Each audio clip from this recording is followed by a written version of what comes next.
Mari kita buka pemaparan materi pada hari ini dengan kemenangan kita dan Bapa, Putra, dan Roh Kudus. Amin.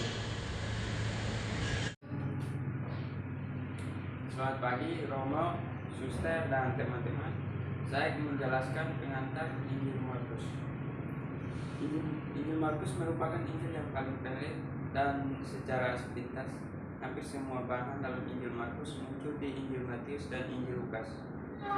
Tentu saja lebih mudah dipahami bahwa Matius dan Lukas menggunakan Injil Markus serta menambahkan beberapa materi daripada memahami bahwa Markus menggunakan Injil Matius dan Injil Lukas serta memotong begitu banyak materi. Tidak bisa dimengerti mengapa Markus menghilangkan banyak bahan penting di dalam Injil Matius dan Injil Lukas. Salah satu pokok refleksi yang dibahas adalah tentang perutusan, di mana setiap dari kita memiliki tugas perutusan yang Tuhan berikan dan kita terima sejak dari pembaptisan. Lantas bagaimana kita memaknai perutusan dalam hidup kita?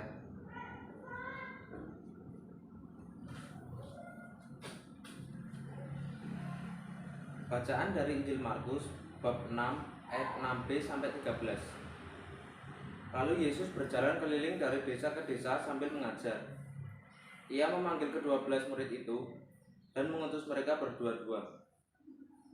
Ia memberi mereka kuasa atas roh-roh jahat dan berpesan kepada mereka supaya jangan membawa apa-apa dalam perjalanan mereka, kecuali tongkat, roti pun jangan, bekal pun jangan, uang dalam ikat pinggang pun jangan. Boleh memakai alas kaki, tetapi jangan memakai dua baju. Katanya selanjutnya kepada mereka, kalau di suatu tempat kamu sudah diterima dalam suatu rumah, tinggallah di situ sampai kamu berangkat dari tempat itu. Dan kalau ada suatu tempat yang tidak mau menerima kamu, dan kalau mereka tidak mau mendengarkan kamu, keluarlah dari situ dan bebaskanlah debu yang ada di kakimu sebagai peringatan bagi mereka. Lalu pergilah mereka memberitakan bahwa orang harus bertobat, dan mereka mengusir banyak setan dan mengoles banyak orang sakit dengan minyak dan menyembuhkan mereka.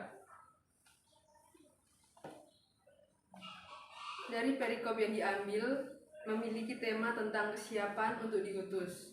Saat kita diutus ke suatu tempat, untuk kita pasti memikirkan apa saja hal yang perlu dipersiapkan, seperti barang bawaan, bekal maupun uang. Pada perikop tersebut diambil dari Injil Markus bab 6 ayat 6b sampai dengan 13. Perikop tersebut membicarakan tentang perutusan. Injil Markus menceritakan ketika Yesus mengutus para muridnya, dan dari perutusan tersebut Yesus ingin agar para murid memberitakan kabar gembira dan berita pertobatan supaya semua umat mendapatkan keselamatan darinya. Dari perutusan ini, Yesus hendak membimbing para murid supaya siap melanjutkan pelayanan Yesus jika Yesus meninggalkan mereka nanti. Yesus mengajarkan pada para murid untuk langsung melihat dan merasakan medan pelayanan sebagai tempat perutusan mereka. Dari perutusan tersebut, Yesus menggunakan beberapa strategi untuk memperlengkapi para murid agar siap diutus untuk mewartakan berita keselamatan. Strategi yang pertama yaitu membangun semangat kolaborasi. Yesus mengutus para murid berdua-dua karena dia tahu bahwa melaksanakan tugas pemberitaan Injil jika dikerjakan secara individual tidak membuahkan hasil yang maksimal. Para murid diutus berdua-dua agar mereka bisa saling mengingatkan satu sama lain jika kegiatan pelayanan melenceng dari tugas pewartaan kabar sukacita. Strategi yang kedua yaitu berpegang pada pemeliharaan Allah. Pengutusan Yesus pada para murid disertai dengan suatu pesan supaya mereka jangan membawa apapun sebagai bekal dalam misi perjalanan mereka. Hal ini menarik karena biasanya saat tugas perutusan yang paling diperhatikan yaitu fasilitas pendukung. Namun yang paling utama adalah kesediaan dari seorang yang diutus untuk membuka diri agar hanya mengandalkan Tuhan saat melaksanakan tugas pemberitaan Injil. Strategi yang terakhir atau yang ketiga, bersiap ketika ditolak. Ketika kita memasuki suatu lingkungan baru, ada dua kemungkinan yang akan dihadapi, yaitu diterima ataupun ditolak. Maka Yesus menyiapkan mental para murid agar siap apabila kehadiran dan berita yang mereka sampaikan ditolak oleh orang lain. Kalau kita melihat pada kitab suci, Markus mengisahkan tentang sosok Yesus yang ditolak di tempat asalnya sendiri. Terkadang dalam hidup kita juga mengalami penolakan yang muncul dari orang-orang terdekat, seperti teman, sahabat, maupun keluarga terdekat.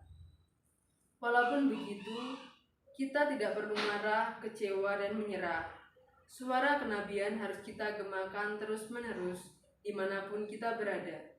Kita harus membiasakan kebenaran dan jangan membenarkan kebiasaan.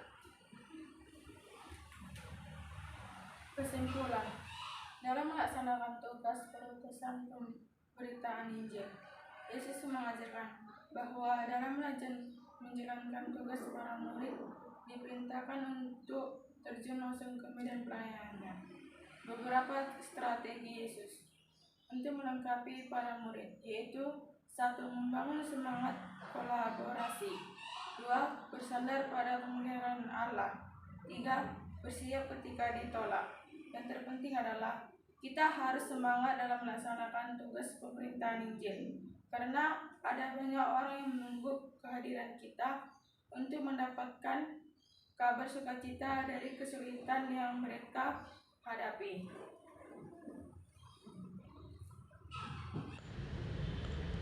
Mari kita tutup pemaparan materi pada hari ini dengan doa. Dalam nama Bapa, Putra, dan Roh Kudus. Amin. Kemuliaan pada Bapa, Putra, dan Roh Kudus, seperti pada permulaan, sekarang, selalu, dan sepanjang segala abad. Amin. Ya Bapa, terima kasih atas berkat-Mu pada hari ini. Terima kasih atas materi-materi yang Kau berikan pada kami. Semoga kedepannya apa yang kami jelaskan dapat menerangkan pemahaman kami terhadap materi-materi yang kami sampaikan tadi. Bapa, doa yang tiada sempurna ini kami haturkan kepadamu dalam nama Bapa, Putra, dan Roh Kudus. Amin.